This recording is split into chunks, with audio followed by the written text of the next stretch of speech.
जय श्रीमन नारायण। ए पर जे टिप्पणी हम करे जा रहल बा रामा अनुजदास श्रीमान गट्टू वेणुगोपाल स्वामी जी के द्वारा दिहल गयल बा। अध्याय 16 देव असुर संपद विभाग योग श्लोक 17। आत्मसंभाविताः स्तब्धाः धनमान मदान्विताः यजन्ते नामयज्ञैस्ते दम्भेन अविधिपूर्वकम्। ओम।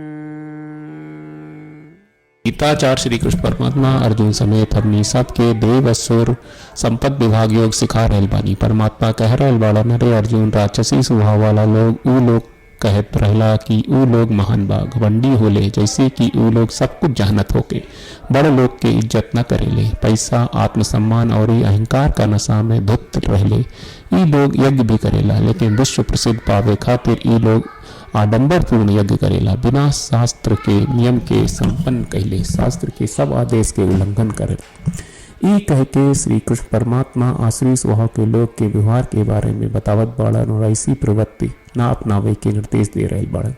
ऐसे ई समझ के कि हमनी के जीवन के उद्देश्य ई क्षणिक अनित्य सुख के अनुभव न होला और भगवान श्री कृष्ण परमात्मा के नापसंद करे वाला आसुरी गुण, आसुरी प्रवृत्ति और बुरा व्यवहार से मुक्ति पावे के लगातार प्रयास करत हमनी के अपन जीवन शैली के यही में बदल दी, हमनी के रास्ता में सुधार करी, ताकि हमनी के मन श्री कृष्ण परमात्मा और श्रीमन नारायण से जुड़ल होके और श्रीमन नारायण की प्राप्ति और अकेले उनकर समर्पण हमनी के जीवन के उद्देश्य बन जाला।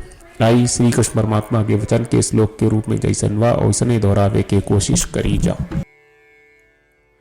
आत्मसंभाविताः स्तब्धाः धनमानमदान्विताः यजन्ते नामयज्ञैस्ते दम्भेन विधिपूर्वकम्।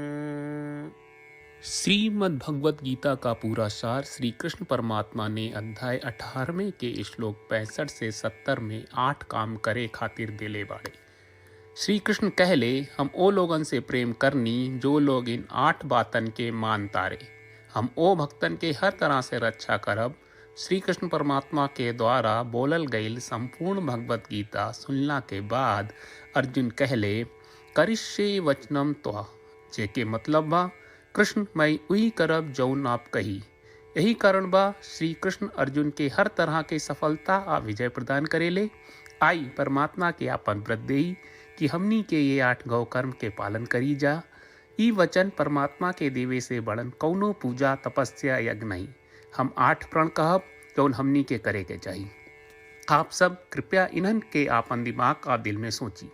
श्री कृष्ण के आपन वचन देवे के ई तरीका में हमनी सबकी कल्पना करे के चाहिए कि श्री कृष्ण का चेहरा खुशी से चमकत बा और खुशी के एहसास करत बा।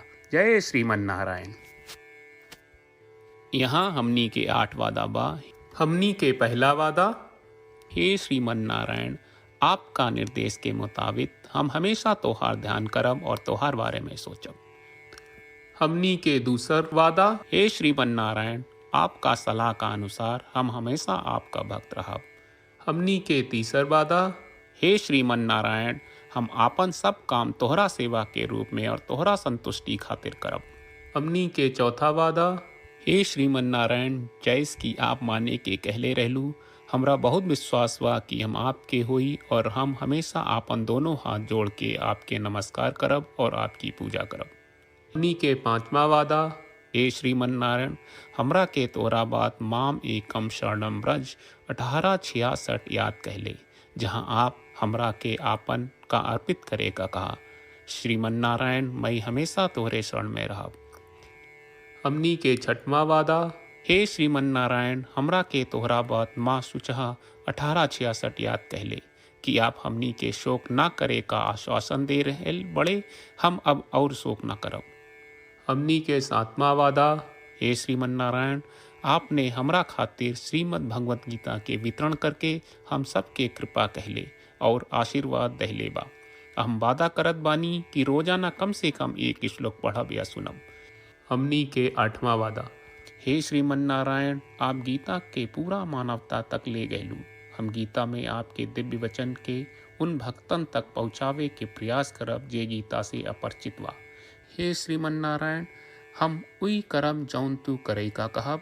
हम ऐसन व्यवहार करब जैसन आप चाहत बानी और हम खाली आपका खातिर काम करब।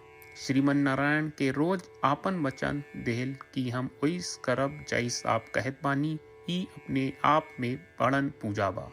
श्रीमन नारायण करशे वचनम त्वा। श्रीमन नारायण, हम तोरे निर्देश के मुताबिक काम करब। सर्वम श्री कृष्ण अर्पणम अस्तु। जय श्रीमन नारायण। आत्मसम्भाविताः स्तब्धाः धनमान मदान्विताः यजन्ते नामयज्ञैस्ते दम्भेन अविधिपूर्वकम्। ॐ आत्मसम्भाविताः स्तब्धाः धनमानमदान्विताः यजन्ते नामयज्ञैस्ते दम्भेन विधिपूर्वकम्।